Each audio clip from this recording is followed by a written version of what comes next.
Welcome back to the World News Podcast for August of 1955. Today we will be looking at the recent tensions in South Africa between the minority white population and the majority black population.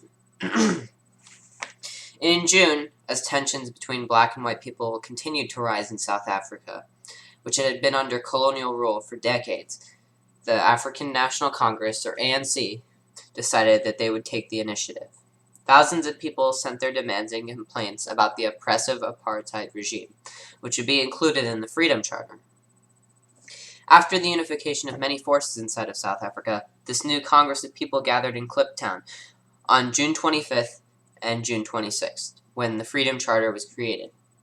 The Freedom Charter hoped to unite all people of South Africa under a representative, free, and fair government, which would eventually abolish the oppressive apartheid laws.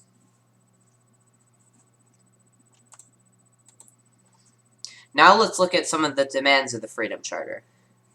There were demands for equal rights for all national groups inside of South Africa.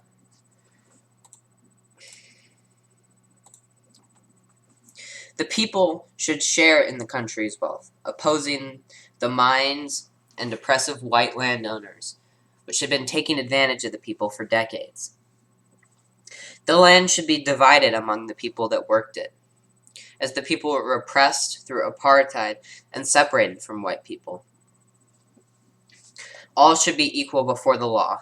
All should enjoy equal human rights, and all should have the right to work and security, as many South African people were forced to take very low-wage jobs that only enriched the white power, and hence lowered their own power. There will also be peace and friendship in South Africa, regardless if you are white, black, or anyone else inside of the country. None of that would matter under the ANC. This is certainly the right step in the direction for the freedom of the African people of South Africa, as they will look to push for an anti-apartheid movement that can unite the country. Time will tell when Africans will be able to hold free elections, but this is just the beginning of a movement led by a figure such as Nelson Mandela. The future could lead, though, to prosecution for those involved in the creation of the Freedom Charter, but it will only continue to fuel the movement for black freedom in their own lands that were stolen from white settlers decades before. That's all for the news today. Cole Wise, reporting on the story.